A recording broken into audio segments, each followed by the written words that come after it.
and welcome to Among the Jungle podcast. I'm botanist and host, Shy Kina, and I'd love for you to join me as I interview the incredible plant people of Instagram to create an audio vault of inspiring botanical knowledge while harnessing a deeper connection with us in our natural world. If you're ready, it's time to inspire your wild.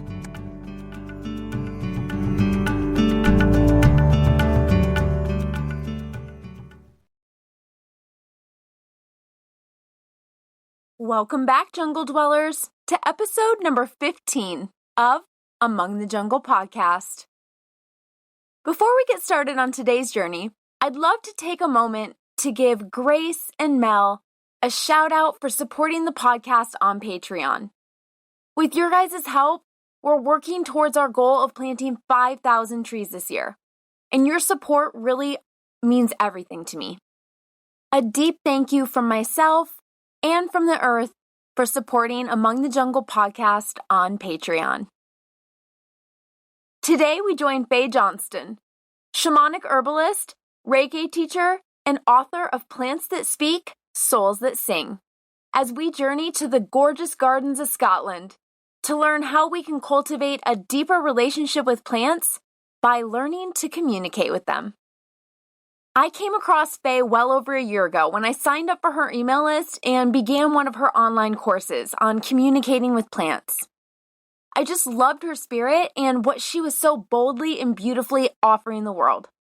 She offers monthly challenges and all kinds of things. Honestly, it's just a great joy to follow her on her journey. I highly recommend subscribing to her email list.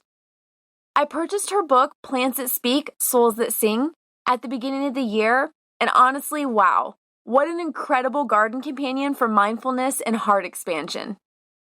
I felt she was a perfect guest to teach us how to more deeply connect with our plants using the most sophisticated tools we have at our access, our own body, heart, and mind. A special thank you to those of you leaving beautiful reviews on the podcast, and welcome to our influx of new listeners. So happy to have you as part of our jungle dwelling community. Today we will learn how to use various plant communication techniques, ways to connect with plants through their full life cycle, and explore what it's like to be alive and sentient through the lens of plants.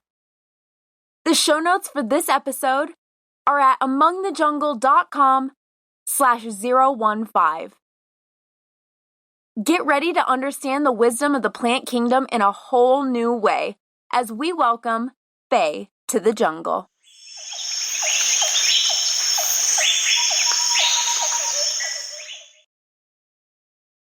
Oh, it's my pleasure. I love talking about plants. I'm super passionate about spreading that love, and I know you are too, so it's great. Thank you. Yes. I would love it if you would tell us a little bit about yourself and maybe what your first significant memory of plants was. Well, so at the moment, I call myself a shamanic herbalist, and I'm a Reiki teacher, and I'm also I say to people, well, you could call me a plant whisperer, but I actually really speak quite loudly. But I had an awakening to the spirit of plants, really. And this is what I wrote about in my book, which you've read, Plants That Speak, Souls That Sing. And so I really had that, I think many of us have that call of the wild. We have that kind of longing in us to explore, to get out and explore green spaces and to connect with nature. And I was really lucky that my partner and I moved to Nova Scotia, and that was 10 years ago, actually. And in doing that, we set up an organic flower and herb farm. And that was where I had this awakening to the spirit of plants. Now, I was always doing the foraging, the growing my own vegetables, and making, the lotions and potions, and going down that herbal medicine academic route of learning about medicinal herbs. But it was really when we got to the flower, when we started working, it's like that connection with the land, working with the land and the soil, and really being with these plants from tiny, tiny seed to the beautiful flowers that they became, and then sharing that joy with others. That this is really where that essence, that magical essence, that vital spark really of the plants just kind of open, it was like it just jumped into my heart. And at the time, I've been doing Reiki for 20 years. So kind of the healing part wasn't new, but really when I was exploring my shamanic training and that pathway, that kind of really led me to go down that portal of plant spirit medicine and just connect to the essence of the plants. But you asked me, when was my kind of, first experience of plants? But, I just feel that I had such a fortunate childhood, which really was just involved. My memories of childhood, I feel like it was like an eternal summer in Britain, which obviously it probably wasn't at all. But I just had this image of me barefoot in the garden, or helping my father with the raspberries or the gooseberries and in his vegetable patch, and climbing trees and things like that. So I really feel I've got that connection from childhood. But, what happens to many of us is if we have that, or we have these glimpses of it. And then what happened to me is I just let the grown-up world, which I thought was study hard, be a good girl, then go and get an office job and, make your career. But actually, I did all that and it just wasn't fulfilling. And I had that longing in my heart. And I was, and it took me a long time to actually sort of be really honest with myself and start to follow that. And then, look where I ended up. I've written a book about plants, and now I teach people. And it's really my passion to help people uncover the magic when we connect to plants, because we've kind of broken it somehow. We've broken that connection that many of us might have had as children, or if you were lucky enough like me. I just really feel that there is so much to gain if we can bring ourselves back into balance with the earth, and we can start to do that by just really reconnecting to the landscape around us. And but I when I was sort of going through my awakening and leaving my corporate jobs and things like that, I didn't know even what names. We had flowers that were delivered to our office every week. I didn't even know what they were called. I just knew that they were just like these nice yellow ones or tall ones, so I really wasn't this plant enthusiast like you. So this was me in my sort of early 20s. I wasn't a botanist. I thought that plants were the thing that my mum did, and slowly these plants kind of, they got to me. Yes. That's really interesting because I've had a very similar journey. I grew up with a lot of plants, or around a lot of plants. My parents were divorced, so my mom had a garden, and then my dad and stepmom also had a garden, and my grandfather ran a watermelon farm down in Missouri that we would go to every spring. And so we spent a lot of time in orchards and outside and in nature and with plants.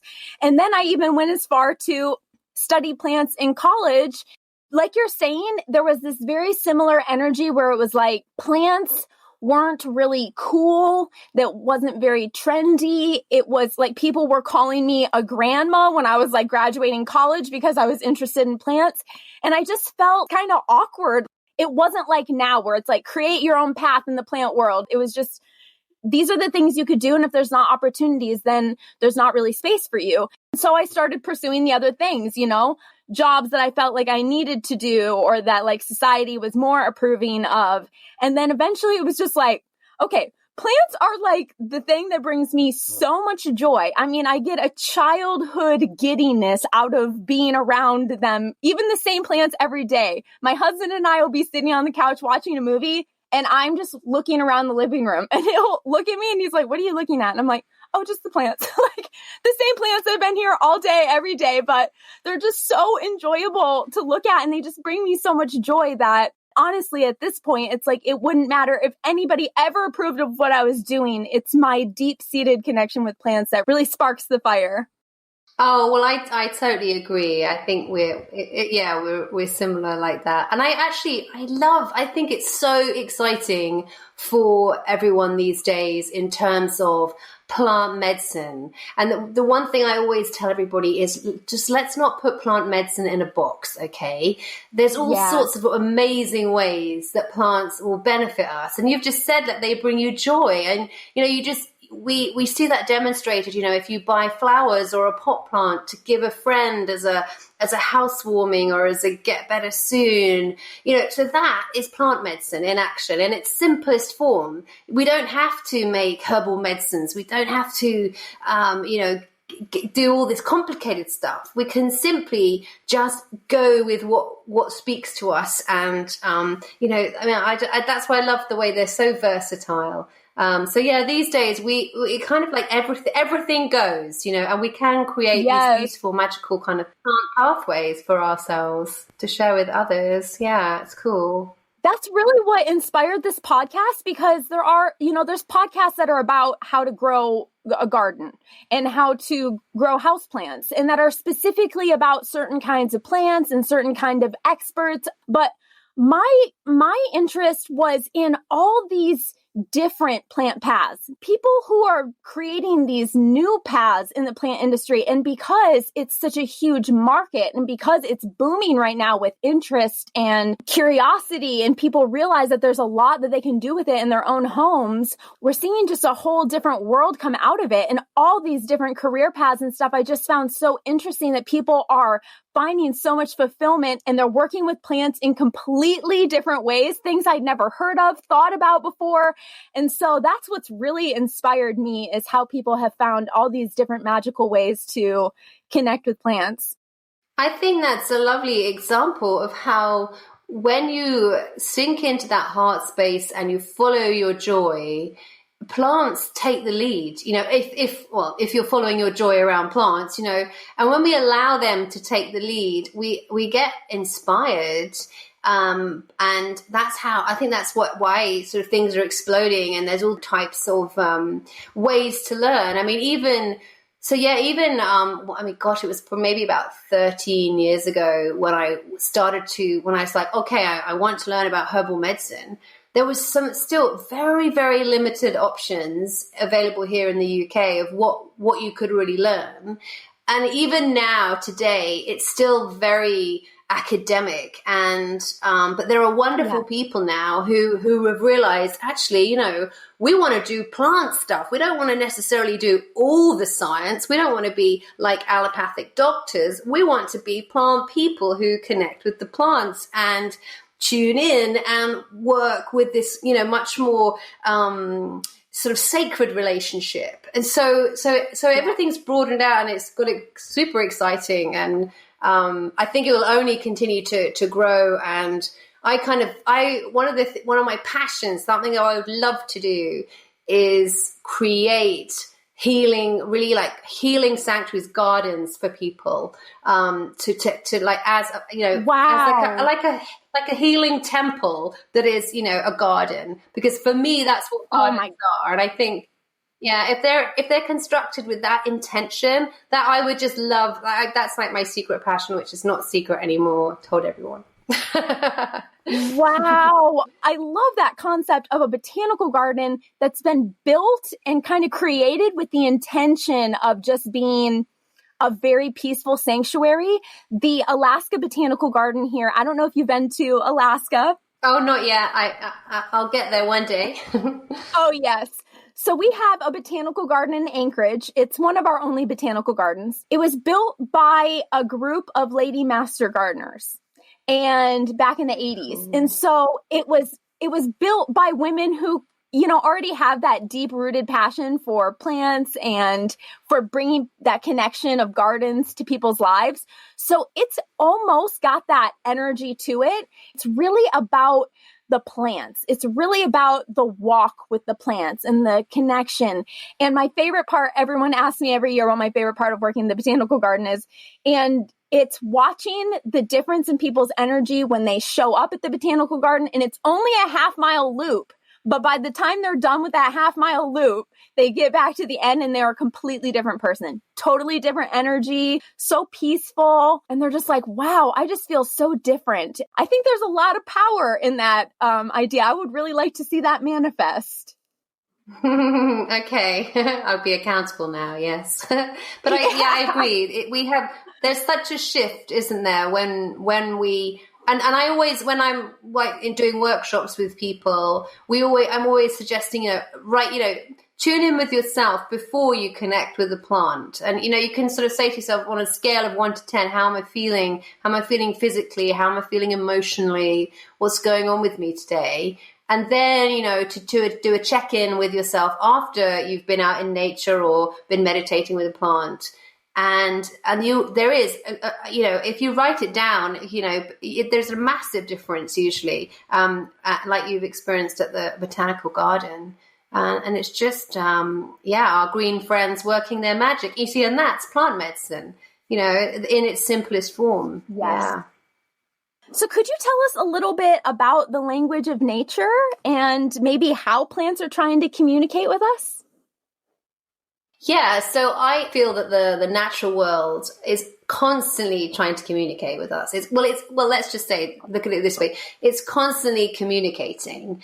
And in a sense, we as humans are constantly communicating, but what we've given so much emphasis to the spoken word, that we've kind of forgotten that actually, even in our body language, we're giving off certain hormones and chemicals. We give off certain energy and vibration from the way we hold ourselves and things like that.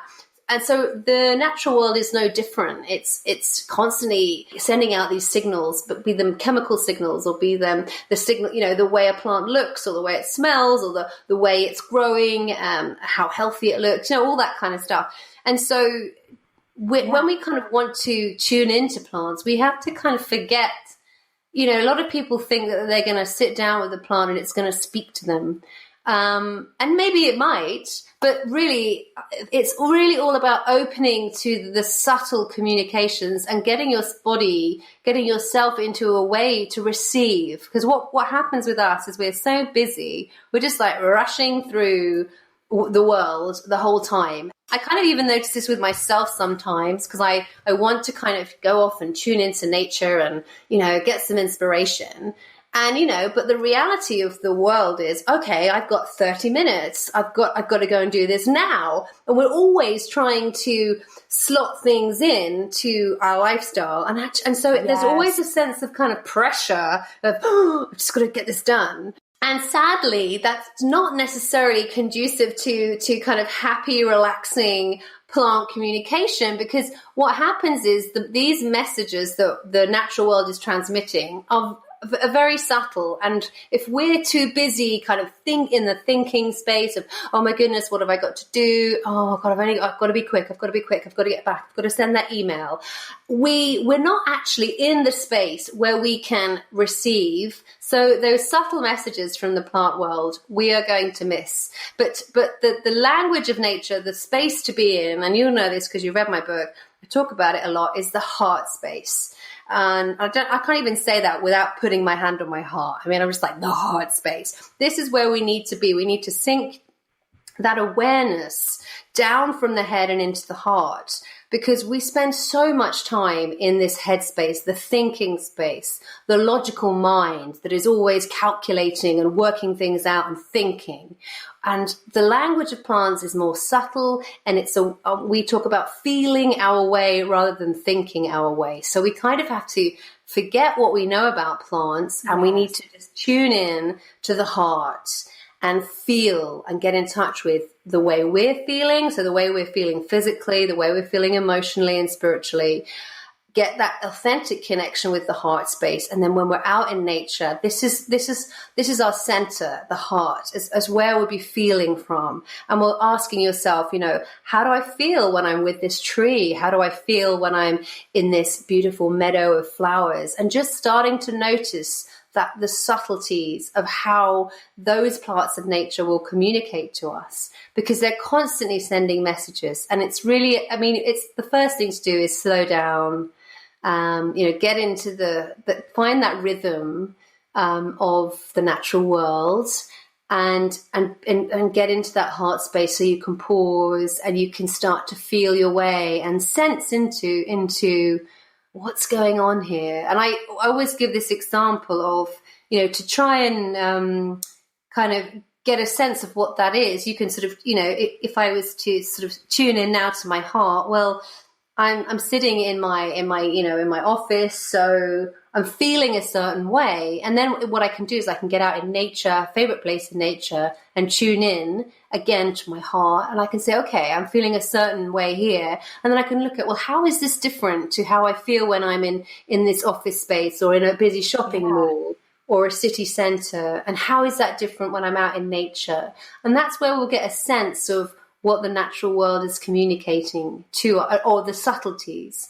But obviously, when we're starting out, that lovely big rose with the big blooms and the lovely fragrance, or the bramble that has snagged our jacket and pulled us back, or the stinging nettle the poison ivy, that's the part that takes our attention. So there's many different ways that the natural world will speak to us. And, if you're having a herbal tea that's a little bit bitter, for example, or that's the plant speaking to you. So we're so lucky in the sense that plants really, really appeal to our senses. There's that wonderful, sort of touching a plant, feeling that, beautiful variations with how their leaves will feel. Some will feel really tough and leathery or smooth. There's lovely, smooth, glossy tropical leaves, or some like a holly leaf, very sharp. So there's all these different ways that we can explore a plant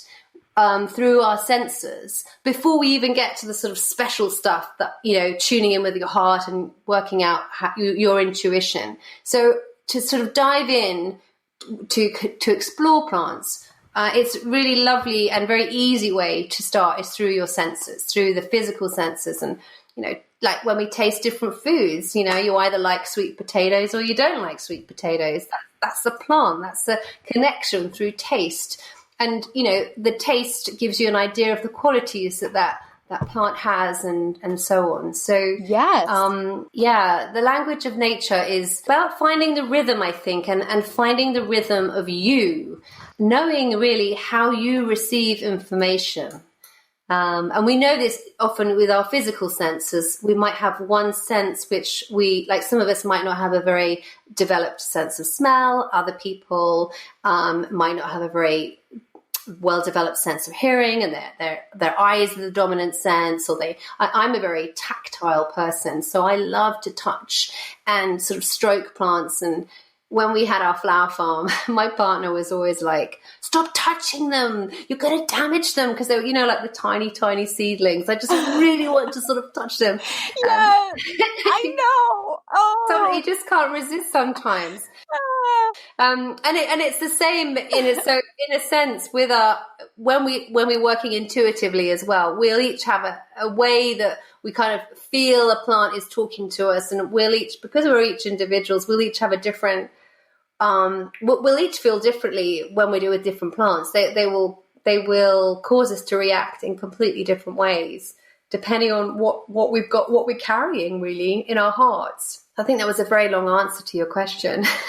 No, that was perfect. It makes a lot of sense because, just like any dialogue, if you're having a dialogue with another person, they could be saying totally beautiful things, but you could be taking them personally or offensively or something. It really depends on the space that you're in when you're having a conversation. Even with a human, it's very similar with a plant. It's hard to hear over our own internal chatter sometimes, but really slowing down, I think that's such a key point that you brought up, is really trying to be on a similar wavelength as them, because they're moving so slowly. And so we have to kind of slow down to really connect with them. I think that's really powerful. And yes, sensing them in all different ways.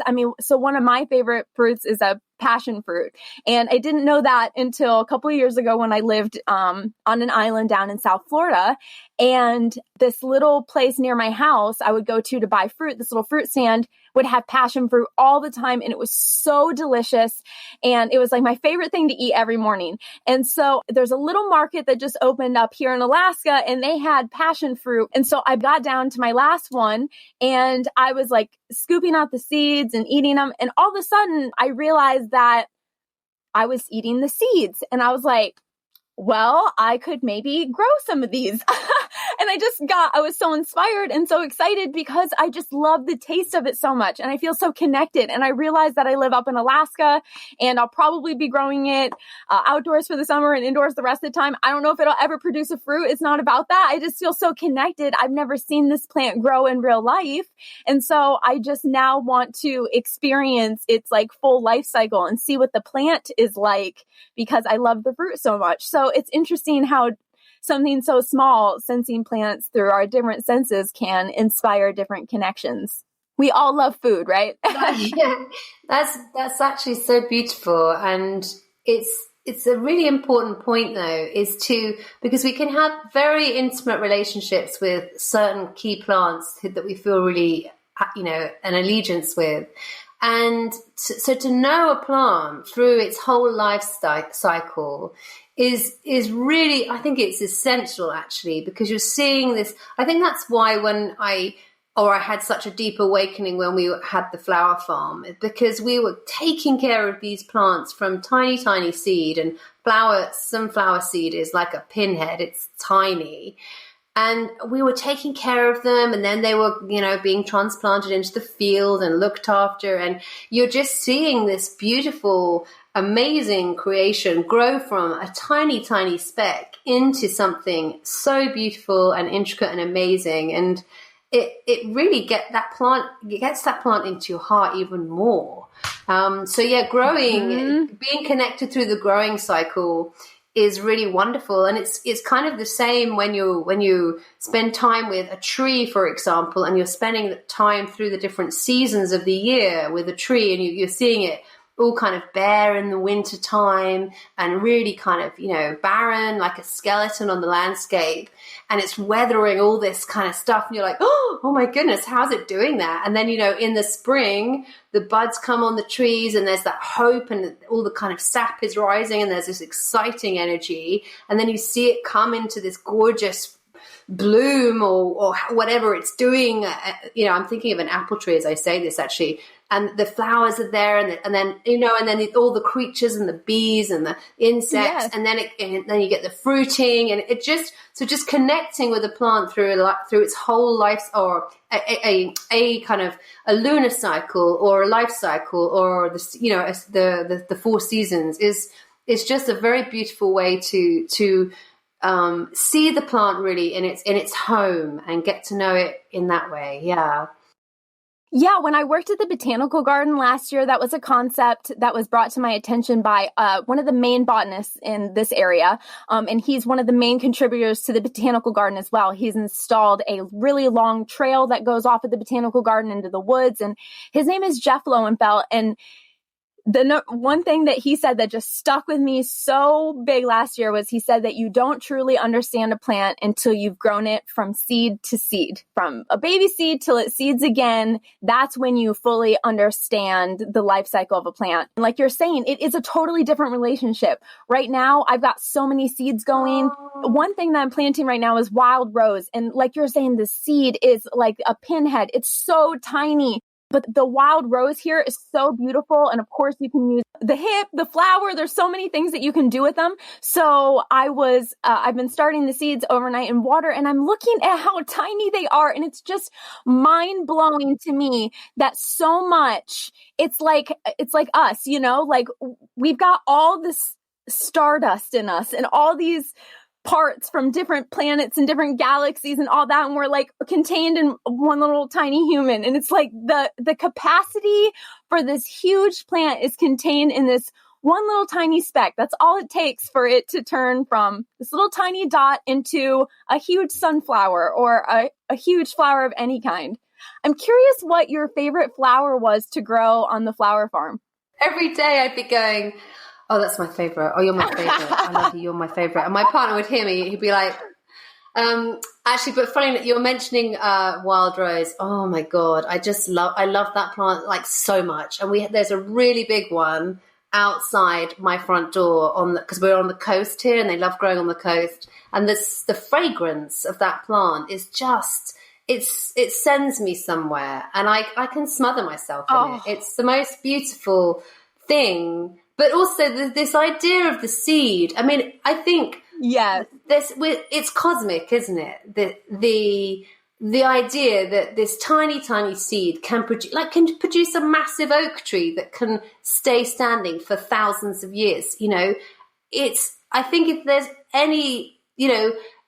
any proof that we are just energy, it is when we look at what seeds can create. Yes. And I love seed. I'm just like passionate for seed. Me too. It's the blueprint. Well, it is the blueprint. Literally, it is the blueprint, but it really is the blueprint. And I think it's fascinating. And I love there are lots of those kind of seed charities, aren't there, that save heritage seed and, endangered plants and stuff. And I just think, seed is so important. It's kind of vital, and that's almost kind of, we can be metaphorical about that, but we can be really literal as well, because it is really important, these wonderful seeds. I think that it's amazing that it's all like contained in this little seed, and that seed can be stored and stored and stored, and then you add like water and a little light, and it's like, okay, everything's been activated and we're good to go. It's like, what? You've been dormant this whole time, and now just like a couple little tiny things and it's activated and it's ready to grow into a whole new plant.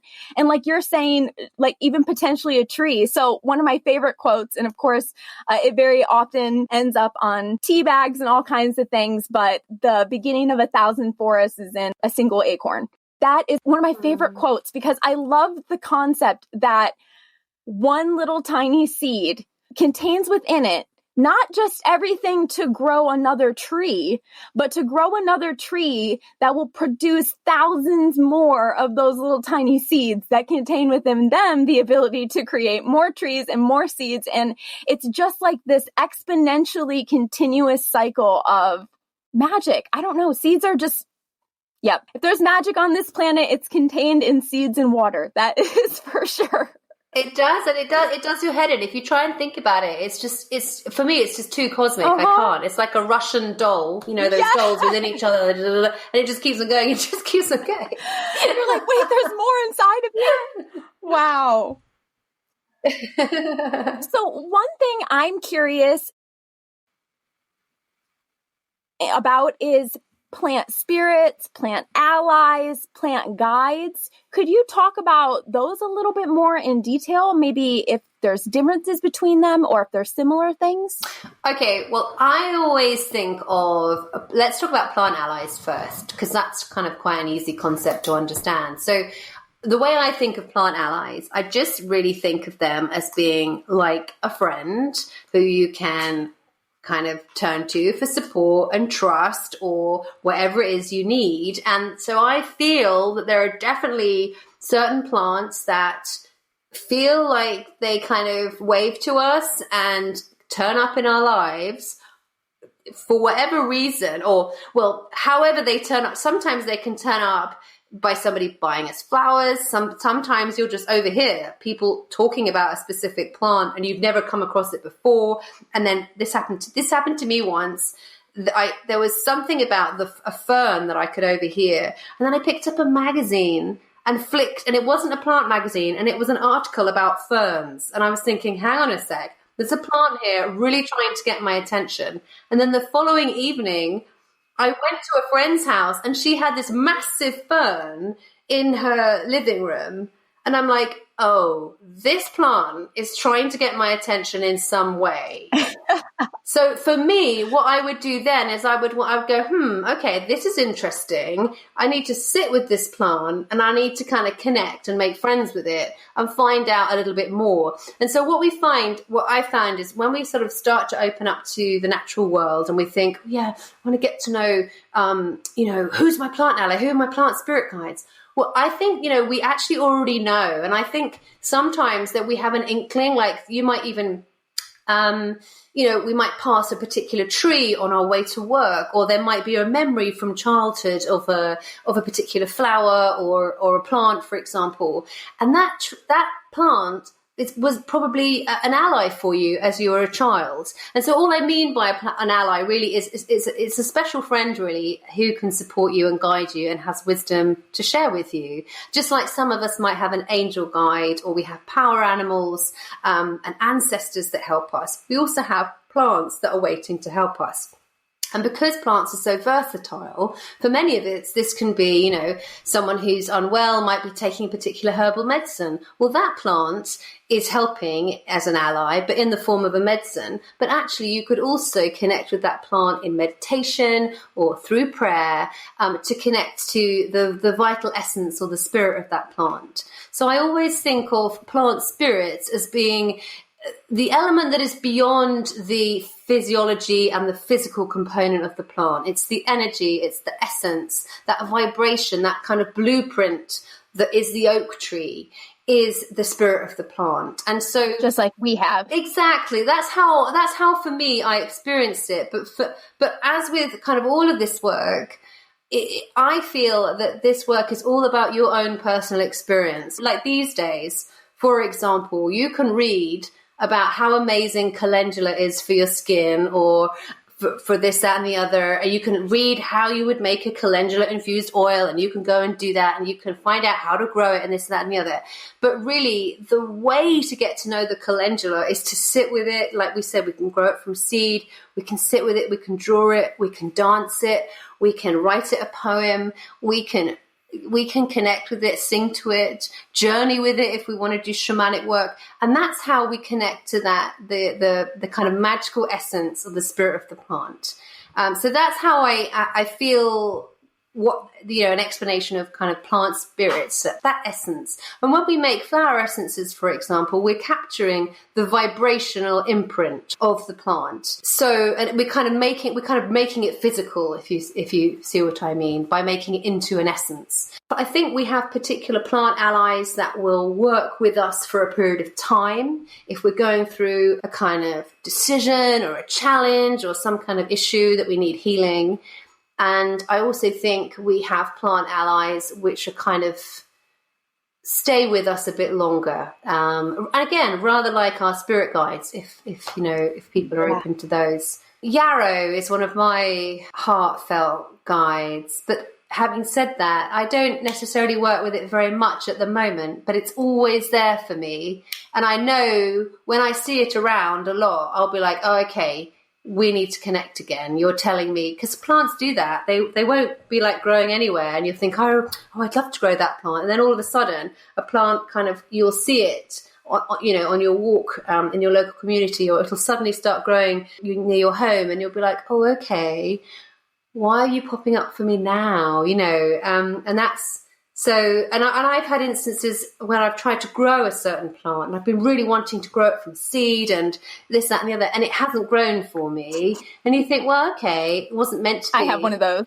And then another time or another year, you're suddenly germinating all these seeds, and you're like, well, okay, we're ready to connect, And again, it's because the plants are a mirror of what's happening with us, and our experience of these plants is going to be viewed always through our own personal filter. So whatever's going on with me and bothering me, I might not be able to see certain things because I'm busy with other things. And so we're always viewing things through our own personal sort of experience and our own perspective. So that's why sometimes we're just not open to that particular vibration of a plant, maybe. Yeah, I felt that experience personally where I have tried. So loofah for me is one plant that I came across, and I just thought I think it's so fascinating. I love it. I also have a tendency to want to, wherever I'm living, I want to grow things that don't grow there. That's one of my biggest Thanks. I'm always trying to grow things in opposites. So I lived down in Florida and I was trying to grow nasturtiums year round, and they really only like the cooler seasons down there. And now I'm up here and nasturtiums are like, yes, like we love it. We're going to get huge. We'll take over your whole yard. Like it's just amazing. And so down there, I got a bunch of loofah seeds right before I was about to move. The place I was working was this beautiful bonsai nursery. His mom overheard me talking about loofahs. And the next day I showed up and there was a bag of loofah seeds where my desk is. And I'm like, oh my gosh, no way. So I was so excited. I brought them up here to Alaska and they're soaking in water right now. I'm about to start them because it's a new moon cycle. So I'm about to start the seeds and we'll hopefully see. They are notoriously difficult to germinate from seed, but still, I'm hoping we're going to connect this time. I think it's like that with plants. And when you grow, I've said this to my partner this year, I've said to him, I'm not getting stressed about the garden this year. It's just not worth it. If things grow, they grow. We'll give as much time and dedication as we can because we've got like lots of other things on. It has my heart as always, but I'm not getting stressed about the garden because it's a pleasure, it's a joy. And I don't want to bring that element of, when we had the flower farm, you see, because it was our livelihood, there was this edge of we really needed plants to be in bloom. Yeah. We were really worried if there was hail or a wind or a drought. We had all of those experiences, or a plague of like these horrible, big, massive grasshoppers that just wanted to eat all the gladioli. And, and it's like, no. So, but I just don't, I feel that plants they do teach you the patience and to slow down, because you can't really grow a garden on speed. Plants have the season, they have the season, they have the cycle, and you can't also necessarily, I know this is, I've worked as a gardener, and there's always a client that wants, that to be flowers in December, or, stuff which is like, actually, no, that's nothing's going to be blooming just then. So it's quite interesting how we have to kind of learn to adjust a little bit to kind of the way plants are. And we learn a lot, don't we, when we're kind of connecting with them, and it's whatever they want to do sometimes. Yeah, we learn a lot about ourselves too. I found that there's one plant in particular. So hibiscus for me has been a plant I've had a connection with my whole life. It seems like since I was a little girl. Again, starting from being very young, living in Michigan, so somewhat close to Nova Scotia. So up there in Michigan, I wanted to grow hibiscus. Every year, my mom would buy me a hibiscus plant and we would put it in the garden and we would try to overwinter it. So it would be larger next year. And every single year she would buy me hibiscus. We would try a new method of overwintering it. It would die. We would buy a new one and start over again. And year after year. And this is the first, for me, my first really connected emotional memories to plants. Like I wanted all the tropical plants in my little patch of the garden. And it always started with this showpiece hibiscus that would never survive. And then I moved to Tennessee to go to college. First house, I got a hibiscus and put it in the ground right in the front. It died the first winter. I was like, dang it. I just keep trying everywhere I go. And even when I finally lived in Florida, I was in a rental place and I installed landscaping because you got to have flowers, even if it's a rental. So I installed landscaping and I put a hibiscus bush right in the front. And I was like, finally, this thing will grow and be happy. And I have a really special variety of hibiscus. There's this one that's native to Hawaii. And my mom and we went on a trip there, and it has these big variegated leaves, like huge heart-shaped leaves that have white and green and red and pink chunks all in it. And then it produces this big yellow flower that turns to orange and then drops into the water and turns to this burgundy red color. And they just float along the river. So we were going out on an ocean kayaking trip. We didn't even realize that there were flowers. He turned us to the right and we went into this inlet and we look up and the river is, it's being out in front of us and there's a huge mountain of where this river meets. And we're kayaking down, and all of a sudden we look around and there's just flowers floating everywhere in the river. And I didn't know what the flowers were at this time. So I just scooped down with my paddle and scooped one up and handed it to my mom in her kayak. And we have this photo of her like taking it off the paddle and just like her face and everything. It's just this moment that we have that is just so special for me. So fast forward years later, my mom and I always talk about that special flower. We've never known what it was, but the color of it was something I just never seen. It was like scarlet, that really orangey, red, burgundy color. That's so beautiful. And so anyways, ironically, years later, that was 10 years ago. So last year, I was working at the bonsai nursery. I come into my office and I have a flower sitting in a styrofoam cup that he had cut off one of the trees, and he knows that I love the flowers. So he just brought it in there and he figured I would want to look at it all day, which he was right. So it was this bright yellow flower. And I was like, wow, this is super beautiful. I decided to leave it in the cup overnight instead of throwing it away. And when I came back the next day, it was the scarlet orange color. Wow. And I was like, wait, no way. So I picked it up and I held it in my hand and I'm like, this is the flower. This is the flower that was floating down the river of Hawaii. I mean, I had the cup over the trash can like the day before. I was going to throw the flower away because I knew it wasn't going to last.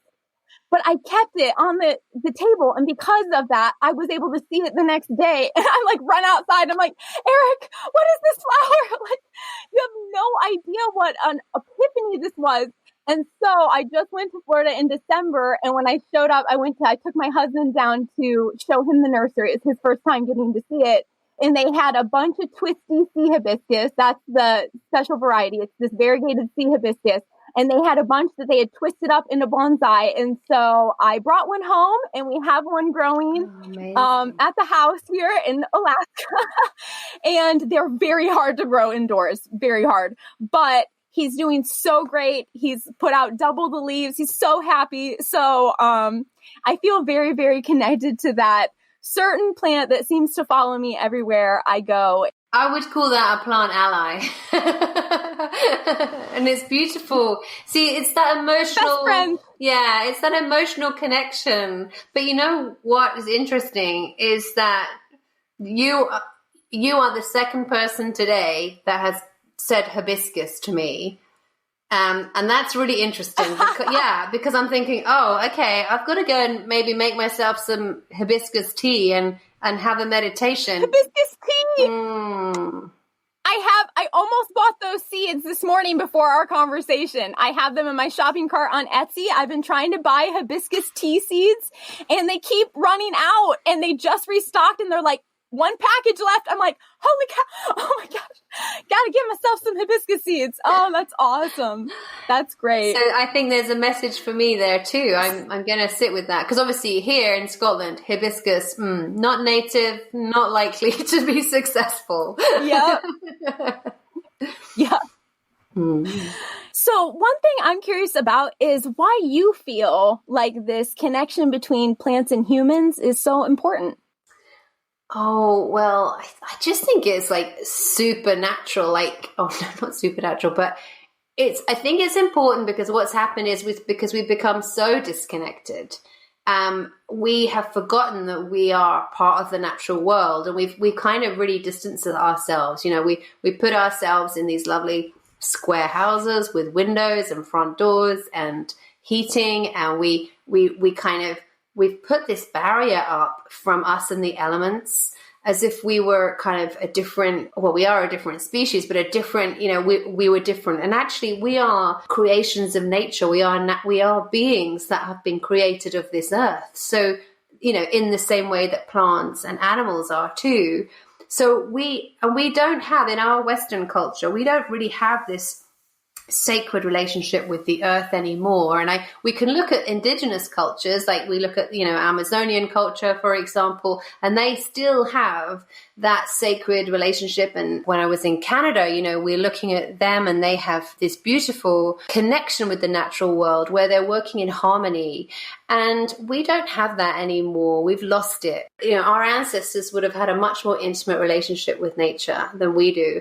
And I think, the devastation that we have in terms of our environmental kind of damage and destruction.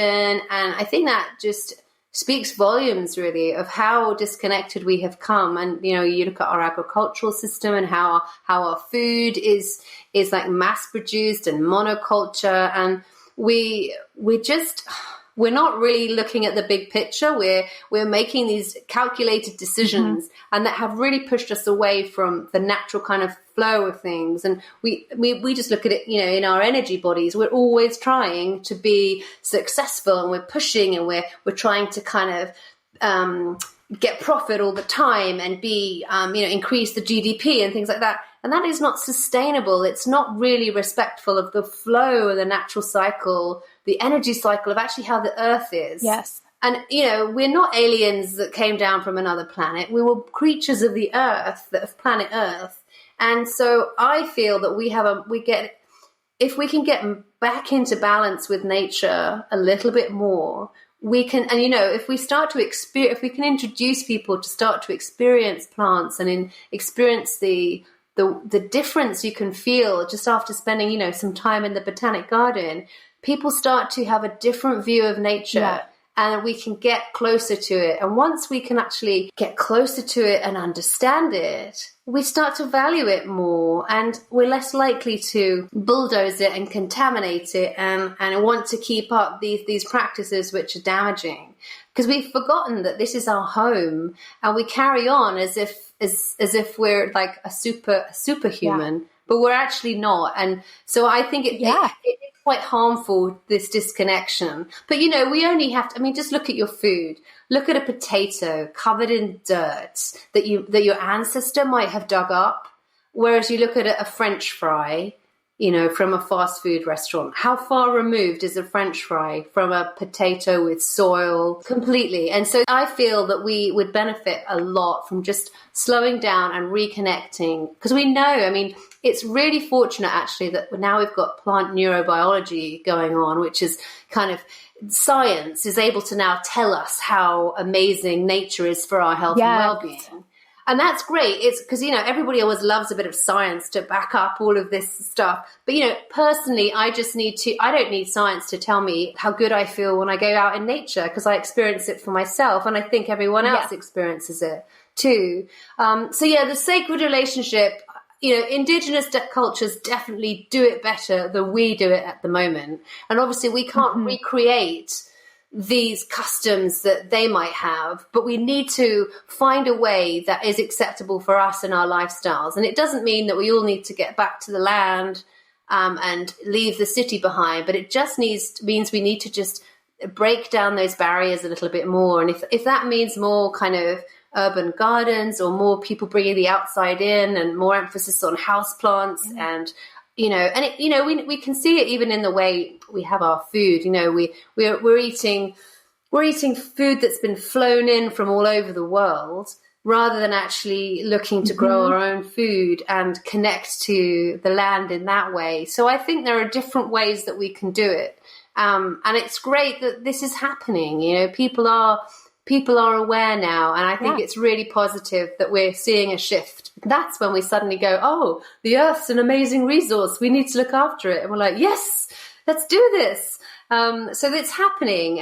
But that's what I mean by sacred relationship. It means valuing and honoring the earth as the source of your health, as your home, as, the source of your fresh water and your clean air, and the creatures that give you company, and the shelter that you have, and the food and nourishment that you have. So it's just really kind of bringing back the honor in that. It's definitely a wake-up call with the environmental issues that we have to take a step back and rethink some of our practices to get a little bit closer to to the green world in a way that's comfortable. And what's comfortable for some, like some people can just about cope with having a house plant.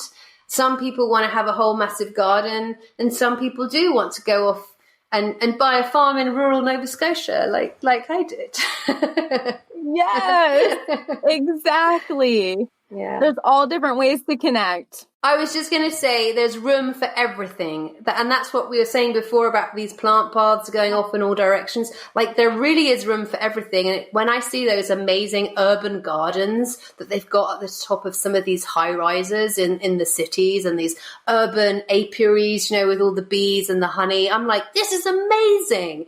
Oh. So I think yes. The vision I hold is that human beings, we're so creative and imaginative and intelligent that I believe that we can create like amazing things to connect us with the natural world. So we don't have to kind of demolish all the structures and infrastructure we have. We just need to be better at looking after the environment. So if we're going to be using planes and trains and cars and food packaging, we just need to get creative and create something which does good rather than harm. And I know we can do it. Yes, I agree. I believe 100% that we can do it as well. And I think that's one thing that we can learn from Indigenous cultures is that they're just so resourceful. And I think that we could start maybe using some of the resources we already have so it doesn't seem like such a burden to the planet. And one thing that I've experienced a lot, whenever I say a plant is sentient, I constantly get that challenge of plants being sentient. And I guess my question is, do you ever experience that? And what would you maybe say to someone who didn't believe in plant sentience? I know there's a lot of science that backs this, but I wonder if you ever experienced that in your path. Well, I do. You're right, actually. And I think that, I suppose one of the things I think now is I don't really try and spend my time changing people's minds about things, because I think being with plants and being out in nature is all about your own personal experience. And I don't think anyone can negate how it would make them feel to be in a beautiful place in nature and how it shifts and how plants can kind of bring out certain emotions in you. But yeah, what would I say to people? Well, obviously there's room for everyone, so we can all have our own opinions about that. Mm-hmm. Yep. I think, for many, many years, animal sentiency was challenged as well, and it still is, but because animals have that appeal of like feathers and fur, well, feathers are birds obviously, but we've all got that experience of an animal, even if you've never had a dog or a cat, and but if you see a kind of cute animal around, you're like, oh yeah, you kind of want to pet it, or you want to, we're kind of drawn to them. And so I think this is where plants really struggle, because unless you're a weird plant person like we are, you don't want to go and cuddle plants, Right. So I think, I actually don't really even try to persuade people who don't get it, actually. I think if you just stick with your plant tribe, because you know how plants make you feel. And I really think if most people are honest, they know how plants make them feel. But I suppose the way I put it is, well, why wouldn't a plant be a sentient being? Why wouldn't they? Just because, the animistic view is one that I have, like the sun, the stars, the stones, they all have a spirit. They all have a particular vibration of energy, which is unique to them. So plants are no different. I don't know. I think it's an amazing conversation actually to have. So yeah, plants are no different. Yes. And so just like a rock just sits there, just doesn't do anything. But it has a different energetic vibration because it's, a different representation of solid matter, as is a plant. Mm-hmm. And so I think that's my sort of answer is, well, why wouldn't it be sentient? Why, if you break off a leaf, well, why wouldn't the energetic vibration of that plant not shift? Of course it would shift. And what's, so you kind of think about, well, what is sentience? What does that mean? But in answer to sort of like thinking about that, as humans, we're like super judgmental. We project onto everything. We have opinions about everything. We have emotions. That things are good, things are bad, happy, sad. For me, a plant is a plant. Oak tree, I am an oak tree. I am being an oak tree. That oak tree isn't judging you for littering the site, for breaking off its branches. It's not carrying judgment. If I'm doing that to a plant, somebody next to me might be judging me, but the plant, I don't, for me, they're just doing their thing. They're not judging us. We're the ones who do all the kind of thinking and the thoughts, and that's bad, that's good. Yeah. And again, animals aren't judging us. They just kind of want to be fed and cared for, and but they don't really hold judgments. And maybe my dog holds a grudge on me sometimes. I don't know.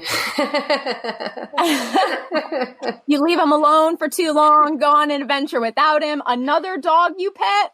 I bet. Oh yeah. You get the look. They turn the face away. They're really fun. They're like, well, I think maybe plants might be like this too sometimes. And you sort of, if you haven't been somewhere for a while, my dog will bound up to you, and then it will suddenly realize, oh no, I'm in a grump with you. You went off and had fun without me. Yeah. Turn my face away. Just, I forgot. I don't want to be nice to you. Yes. I've never felt that a plant kind of was begrudging me because I haven't sat down with it for a while.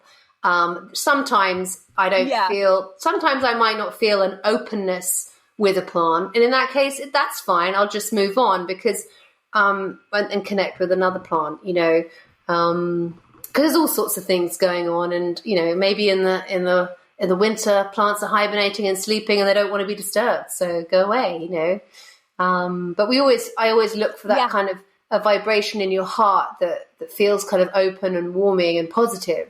And that for me is a sign to kind of keep sitting with a plant and connecting. Yes. I definitely want to ask how we can benefit from being synchronized with this natural harmony. And can we notice actual benefits in like plant growth and stuff like that if we communicate and connect with plants? Yeah, as regards to us flowing with the seasons and cycles, I think it does benefit us because we become more aligned really with our natural rhythm.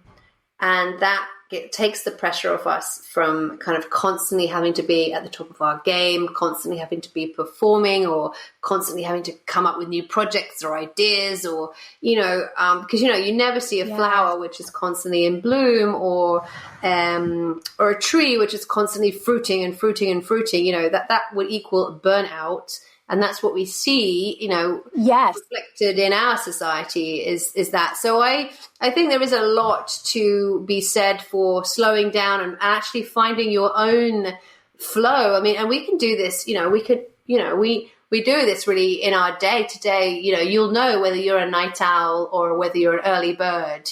So, each day has this lovely cycle in it. Yeah. Following the sun, and obviously then in the month we have a lunar cycle. So, and then for the year we have, the larger scope of all the seasons. So yeah, I think slowing down and finding your rhythm and being kind of authentic with yourself about, when your energy is good for certain things and when it's right for starting a new project, or when you feel really pumped about something, or when recognizing that need in you for rest. So that really benefits us to kind of tune into our own rhythms. And we'll all have a favorite season, favorite time of year, and so forth. And again, being open to the fact that might shift throughout different phases of your life. And even like over your lifetime, looking at what kind of phase of your life are you in? Are you in a mothering phase? Are you in a young budding phase? All this kind of different energies. But your other question was about, do I think that talking to plants and communicating with them benefits them? I think that they respond. They respond really to what's in our hearts, you know. So if we're in a space, and so that's not dissimilar really to humans. So if you're in a space and you're like, "Wow, this is amazing! I love it! Oh, these plants are so gorgeous! Look at this flower! I love this flower! Oh my God!" You know, if you're in this space of love and appreciation and gratitude, well, actually, those plants that it's all energy. It's not the words. It's all about that vibration of your being. And so what's going to happen to your energy field is your energy field is going to be larger and more excitable. So it's going to connect with those plant beings, and you're going to kind of merge, and they're going to pick up on this kind of excitable vibration.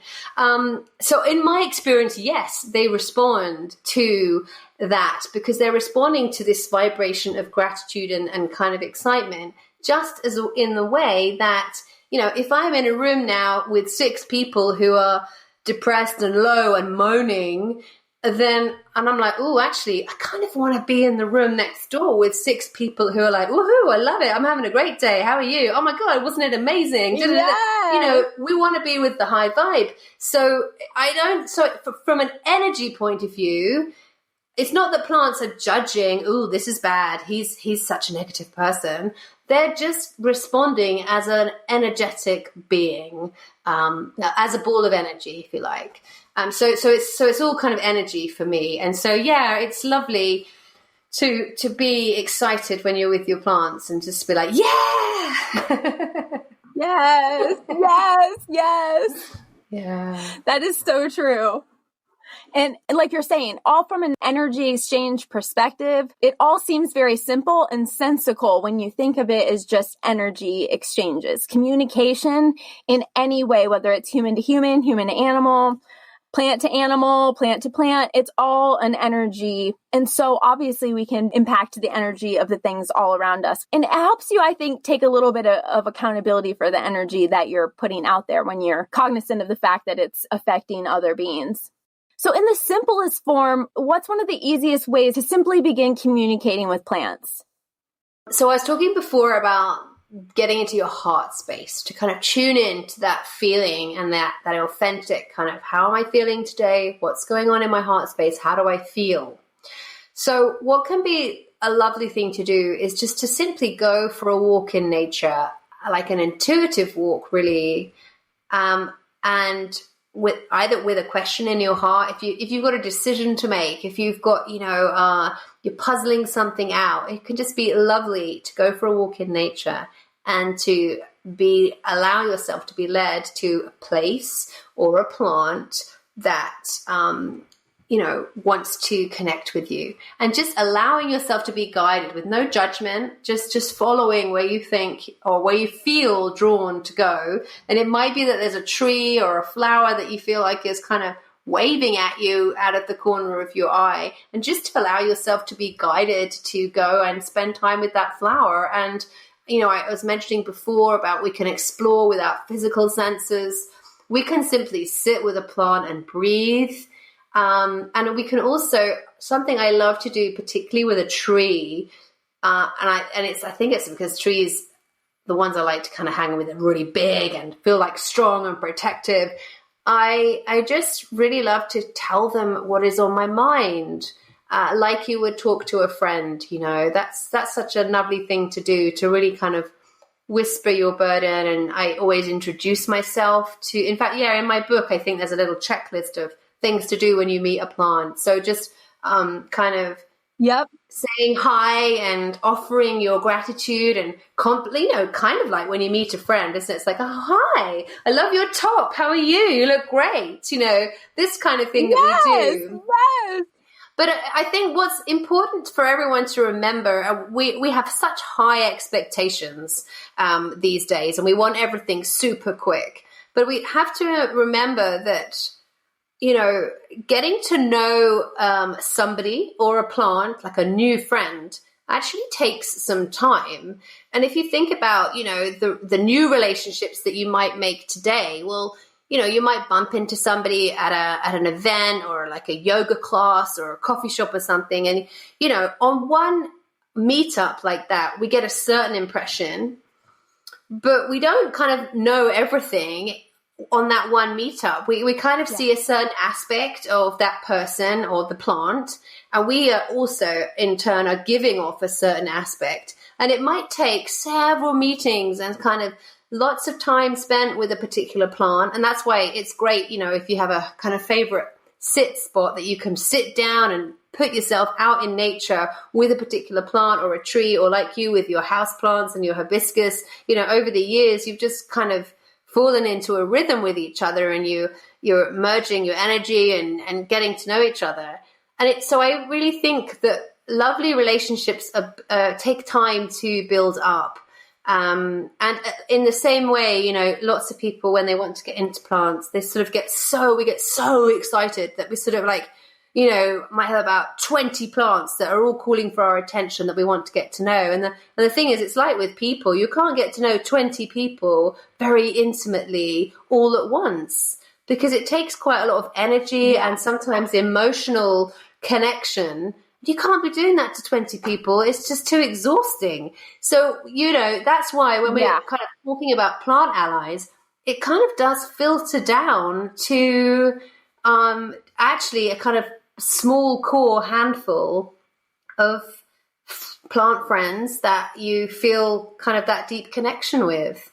And that's kind of where I would start. And also, you know, if that happens to be the plant which happens to be growing outside your front door or outside your place of work because it's the easiest one for you to see every day and connect with, well, that's fine. Everything is perfect timing and perfect placement. So just go with that. People always often ask, oh my God, how do I know that this is the right one? Well, it's always the right one. It always is. That's great. That's a beautiful answer. Really, as long as you're putting that energy out, that good energy, and your intention is pure, I don't really think you can do it wrong. The last podcast episode that was released about pausing with plants, we talk about, even if it's just taking a moment to really look up close to a leaf and the textures, like you were saying, some are really smooth and some are really rough. Some have little hairs on them. Some of the little hairs are different color than the actual leaf. And so it shimmers different colors. You know, we can see a plant from a distance and have one view of it, but you could go up close and look in more detail. Or lately, we have these 3 or 4 birch trees in our backyard, right in the middle. It's just one little rounded area, and they're all kind of coming out of the same base. And there's also a little dead trunk. And so the other day, I wanted to look up close to that trunk. I know it's a little hollow inside. I filled it up with soil. And as we've been tilling up our garden beds, if I come across any moss, I take it over to the stump and put it on top and water it in. So hopefully eventually that stump will just be completely covered in moss. And I started noticing all these little lime green lichens that are growing up the perfectly white bark of the tree, like very lime green, almost I would say a chartreuse, like a yellow green color, very vibrant, barely hanging on. It's like these little dust particles that are growing all up the side. And then there's this light teal lichen that's also growing on it. And it's very flat and it's got all these fingers that are growing all over everywhere. And I'm like, wow, even just taking a second and looking at the stripes in the bark that's peeling off, it'll have like a deep burgundy stripe and then a gray stripe, and it's all white. And it's just amazing how much connection, how much you can discover from a plant that you've been meeting up with or hanging out with for months. There's always something new to discover for sure. I'm curious if you have any particular lessons that a plant has taught you. Patience, for sure. Patience, and actually the simple pleasures. Like plants give me so much joy, and they are so beautiful in their individual forms. So for me, there's something in that just sort of that unique beauty. I just love the way that plants, they're so totally themselves. So for me, that's a lesson from the plants. I think they really teach us how to be human, actually, because they're just doing their thing. They are in their blueprint. And so I feel that the more we hang out with them, the more aligned we become with who we are, because we can't help but not be. Like they're in this beautiful vibration that's so kind of aligned. And the more time we spend with them, it's like that vibration rubs off on us. And it for me anyway, it feels like they manage to straighten out all the kinks in my energy, and they help me to see and reflect back on the parts of me that I haven't been looking at or accepting, and that work, because a plant doesn't do that. It's just 100% itself, doing its thing, unapologetic. No confidence issues, no money issues, no doesn't want to shine too brightly issues, the stuff that we carry. So that's what they teach me patience, but they also teach me about really standing in your truth and what it is to be alive. And I don't have the answer to that, but that's what they are teaching me, for sure. But the biggest message I get this is the message I feel like I have had on replay for the last year, is that we are all connected. And I can't seem to sort of be with a plant or do a meditation with a plant without this telling me this message or showing me this in some way. It's really about this interconnected sacred web that we are held in as human beings, as part of this big creative web on earth, So we're all in this matrix of like this flower of life, and that's what I get a lot of the time. So basically my actions affect you, your actions affect me, and our actions ripple out and affect everything. And that also means that we're not alone. And it means that we're supported by the web that holds us. So they do teach us about community. And I also think, this is what we've been learning this year in this pandemic with this virus. There is this element of that community and connection as well. So that's a very exciting, and it's very deep, this idea of connection. And I feel it kind of through the roots of plants, through the mycelium, in the soil. I feel it, I don't know, I feel it energetically as well.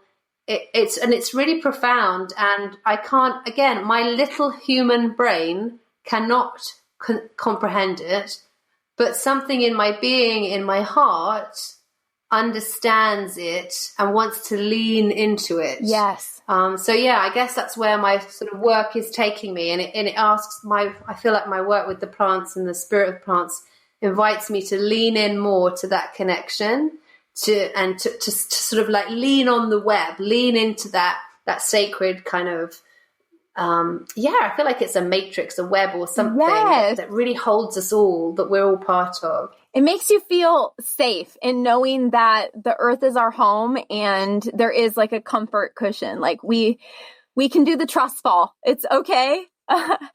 The earth has got us. And I feel the same way. Plants have taught me, and I will say continue to teach me patience on the regular.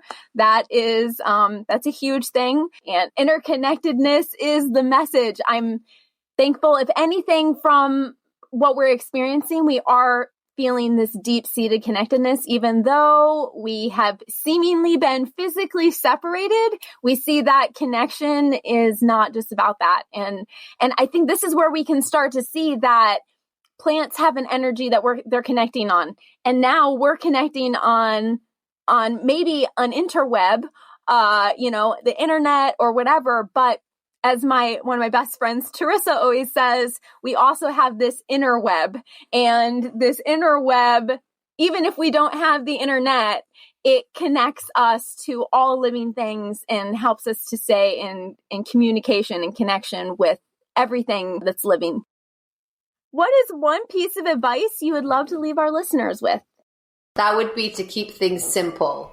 And to know that you're not, like you said, you can't do it wrong. There isn't a right way to do it. There isn't a right way to experience a plant. There isn't, just, with your heart in a good place that wants to connect with the plant, just go ahead and feel your way. That's the thing to do. Feel your way. And you won't go wrong. Beautiful. So where can we find your book? Where can we continue to follow you online? Where can we take some of your courses? You have some beautiful courses set up. So to continue to follow your plant journey, where can we do that?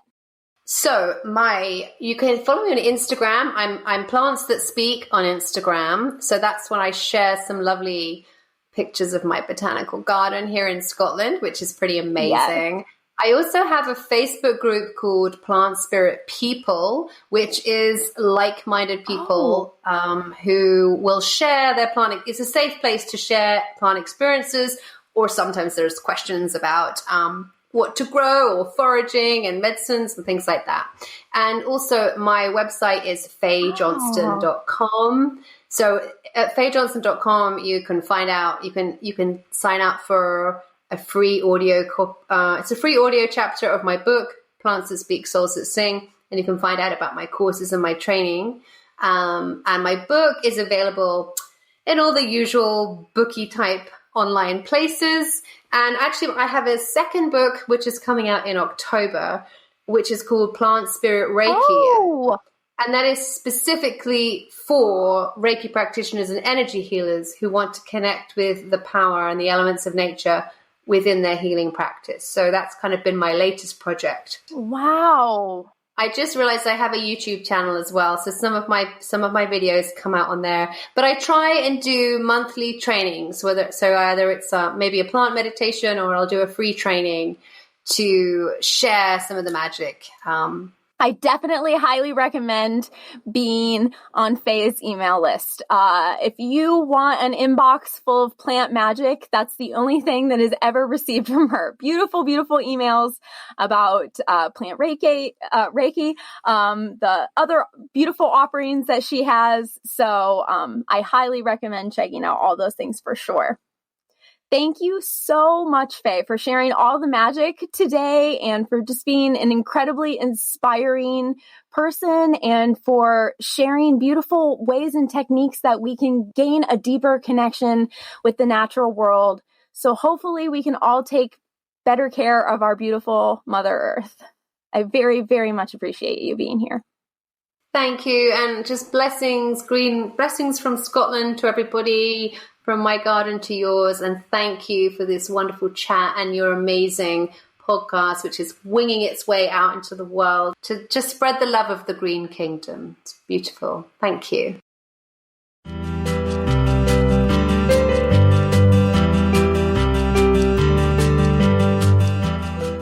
The simplicities of the lessons we learn from plants and the complexity of their being both truly captivate me.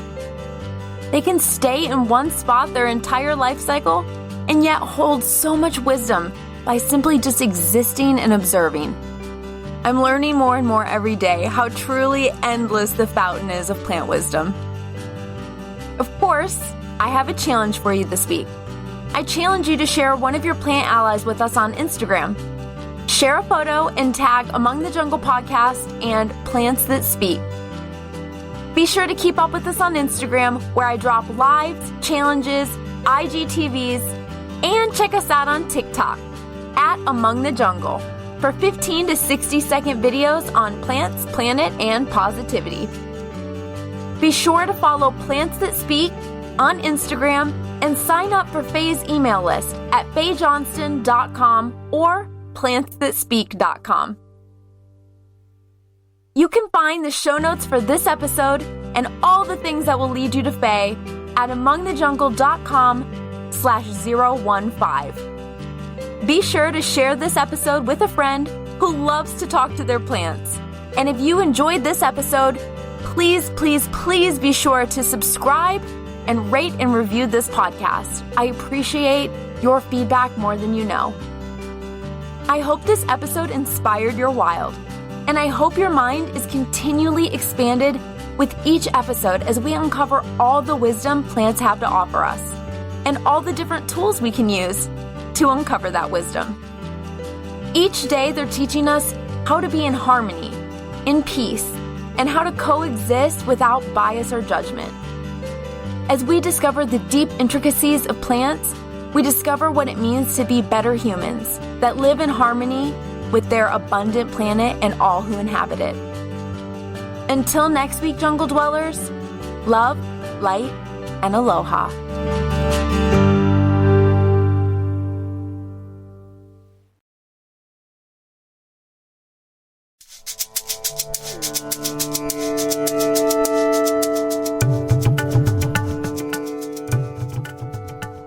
I am so grateful to the plants that bless this beautiful earth, and to you for choosing to nurture a wild place inside of your heart.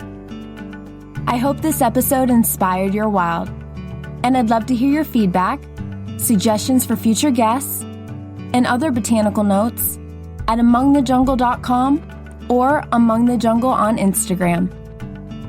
It's been lovely exploring this exotic world with you today, and I look forward to where the journey takes us next week. Mahalo for tuning in, and stay wild.